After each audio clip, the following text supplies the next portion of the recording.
Plusieurs détenus viennent d'obtenir de 300 à 1000 euros par jour de l'État belge en raison de leurs conditions de détention indignes de la condition humaine, on dit les juges.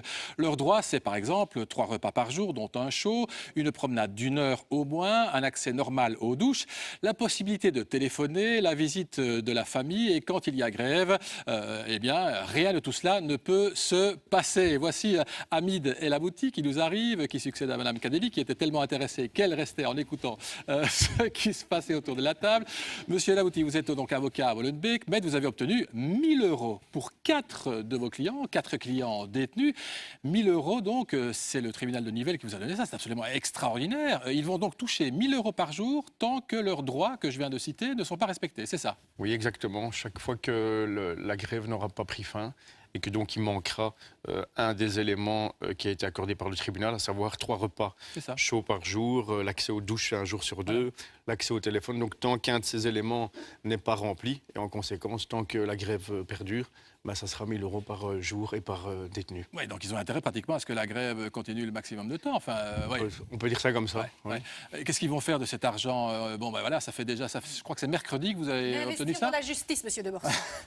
Donc ils sont déjà plus riches de 5000 euros si je compte bien. Je pense qu'ils vont pouvoir cantiner plus facilement par la suite et que ça va améliorer leurs conditions de détention. Donc vous allez mettre cet argent-là dans la cantine. À la cantine, exactement. Et puis vous allez prendre une partie pour vous, évidemment, pour payer vos frais d'avocat, c'est logique. Exactement. Voilà, combien à peu près dans ce cas-ci Ça sera à voir avec chaque détenu, ça sera discuté avec chacun d'eux, en fonction du montant obtenu, en fonction de la difficulté du dossier de chacun. Évidemment, vous dites, les gens, j'entends déjà des gens qui de l'autre côté de l'écran disent c'est quand même choquant cette histoire, et puis on donnera la parole à chacun. On avait commencé à 300 euros et je pense que les juges ont compris. Je pense, sauf erreur, qu'il y a un confrère qui a obtenu même 1500 euros sur Bruxelles. C'est ça, parce que les juges voient que comme ça ne marche pas, il faut faire monter les astreintes. On est à 1500 euros par jour par détenu. Exactement. OK, alors on va voir les points que chacun donne à ces astreintes en faveur des détenus. Ces astreintes, mais ils touchent l'argent réellement. Emmanuel 5, Michel 8, Alain 9, très favorable, et Christophe moins. Alain, vous trouvez que c'est un bon système? Je veux dire, c'est une décision de justice et qui doit être respectée. Et le juge, il ne fait pas comme ça, il a des codes sous les yeux. Et puis ça démontre par l'absurde. Je ne suis pas heureux de ces astreintes, c'est pour ça que je retire un point, parce que c'est lamentable d'en arriver là, effectivement. Mais ça montre tout le... J'ai l'impression qu'en fait, on joue la stratégie du pourrissement aujourd'hui. Que ce soit dans le camp des syndicalistes ou que ce soit dans le camp du gouvernement. Et on attend l'irréparable. Alors on va voir ce qui va se passer ce week-end. Heureusement, il ne fait pas trop chaud. On va voir mardi. J'ai l'impression qu'on attend l'incident. On attend l'incident pour créer le chaos et de prendre une décision sur une vague. Un mort. On crée l'émotion. On est en train de fabriquer une émotion à venir et qui fera qu'à un moment, l'opinion publique va basculer dans un camp ou dans un autre. Allez, ça va faire 20 jours, c'est du délire, c'est du délire ce qui se passe. Et donc, oui, on attend un mort, on attend quelque chose, une émeute, que la manif dérape peut-être mardi. Voilà, c'est ça qui est horrible, en fait, dans cette situation. Emmanuel? Alors 5 sur 10 parce qu'effectivement c'est la loi, donc 5 pour la loi et moins 5 parce que je trouve ça totalement hallucinant. Alors si on avait eu une condamnation de principe, voilà, à 1 franc symbolique, j'aurais mis 10 sur 10. Mais ici, 1000 euros par jour. Vous imaginez 1500. 1500. Si tous les prisonniers demandent ça, ils ont le droit de le faire. Oui, c'est comme ça, mais il y a un moment où la morale, quand même, fait que peut-être c'est pas très sensé. Ces détenus, ils sont en prison parce qu'ils ont commis des actes.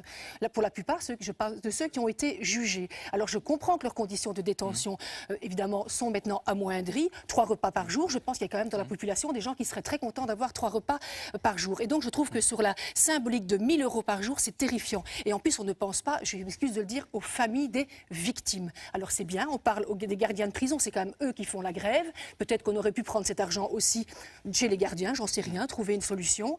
Et les familles des victimes, vous imaginez dans quel état ils sont, eux qui n'ont pas 1 franc et qui rament comme c'est pas possible. Et là, on donne 1000 euros. Qu'est-ce qu'ils peuvent acheter avec ces 1000 euros? Vous disiez une PlayStation et puis... PlayStation, chocolat, un peu plus de divertissement. Avec 5000 et 10 000 et plus, ça va faire pas mal de chocolat. Michel. C'est pas le problème d'une PlayStation ou pas. Non, au point de vue de la morale, le problème moral de fond, c'est que les détenus ont des droits fondamentaux. Et on est dans un État qui regardent ailleurs, qui ne se bougent pas. Ils ne regardent pas Et ailleurs. donc, ils essaient de on trouver arrive des à cette solutions qui ne conviennent pas situation, aux gardiens. on arrive à cette situation où finalement, la seule chose qui va peut-être faire bouger les choses, c'est de toucher au portefeuille de l'État. Je suis très frappé par Ça le va fait arranger les que choses. ces décisions n'ont pas été prises par hasard. Je vois que le tribunal des référés s'est rendu sur place à la prison de Jamiou, a interrogé pendant plusieurs heures tout le personnel concerné avant de rendre sa décision. Donc je vois bien que l'opinion publique n'aime pas ça parce qu'ils se disent « Ah, 1 000 € c'est le montant de ma pension, etc. » Mais c'est vraiment peut-être la seule manière de bouger un système et un conflit qui est devenu éminemment politique en une semaine. Juste une question pour vous, maître. Vous disiez qu'à l'origine, vous aviez demandé 300 €. C'est la décision qu'on avait vue Et qui a monté à 1000 alors? C'est le tribunal. Oui, exactement. Bon, alors moi je pense qu'il y a aussi un gros message de la justice au monde politique en disant « Ah, vous voulez pas nous donner de sous? Eh ben voilà. Ah, vous voulez pas nous donner d'ordinateur? Ah, vous nous laissez bosser avec du Word 98 ?» Eh ben voilà, bang, 1 000 € par jour et c'est vous qui paierez. Donc il y a quand même, à mon avis, il ne faut pas être excessivement naïf. On est là dans un bras de fer entre le pouvoir législatif d'un côté et exécutif, et le pouvoir judiciaire, c'est très clair. Je voulais dire, on disait victime détenu, je pense que ce n'est pas une question de la qualité de détenu, c'est une question de la qualité d'être humain qui doit être respectée, peu importe ce que la personne a commis comme fait ou pas. Je pense que la personne a quand même le droit d'avoir à manger, d'avoir un contact avec la famille. Enfin, bon, il doit y Je avoir... pense que la nourriture, ils la reçoivent quand même. On a eu suffisamment d'interviews de directeurs de prison pour dire que la nourriture arrivait. Maintenant, si exceptionnellement ils mangent des tartines le soir, je pense que les détenus, tout d'un coup, ne vont pas, non plus, il n'y a pas péril dans la demeure s'ils mangent des tartines. J'ai un détenu qui avait été extrait pour audition, et comme il est revenu trop tard à la prison, ce jour-là, il n'a rien reçu à manger du tout pendant 24 heures. Donc je trouve ça commence un peu à devenir scandaleux. Mais maintenant, si les 5-6 000 détenus dans les prisons francophones, puisque ce sont les seuls en grève, portent plainte, donc ça va faire 5 millions d'euros par jour, grosso modo.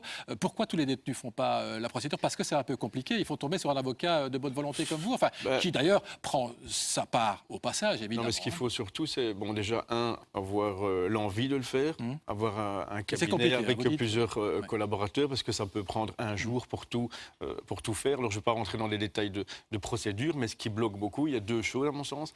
La première chose, c'est qu'il faut demander une assistance judiciaire pour ne pas devoir payer tous les frais d'huissier, etc., etc. Et alors, la deuxième chose, c'est que quand vous allez commencer à faire l'action, tout le travail aujourd'hui, si la grève s'arrête mardi, mais tout le travail qui a été fait ne donnera le droit à rien du tout. Mais bref, voilà, une fois encore, vous avez intérêt que ça continue. C'est un peu bizarre quand même. Oui, c'est clair. Ouais. Et vous le dites vous-même. Voilà, c'est une conclusion comme une autre. Merci beaucoup. Pour rappel, cette grève durera au moins jusqu'à mardi, effectivement. D'ici là, cassa. Vous regardez C'est pas tous les jours dimanche. Voici la suite du programme. C'est une première à la télévision. Des prisonniers fraîchement libérés feront face à leurs surveillants. Un débat tendu, mais aussi très attendu. Et puis, un invité exceptionnel en fin d'émission, Peter Hitchens, un informaticien bruxellois de renom. Il est atteint d'un cancer en phase terminale.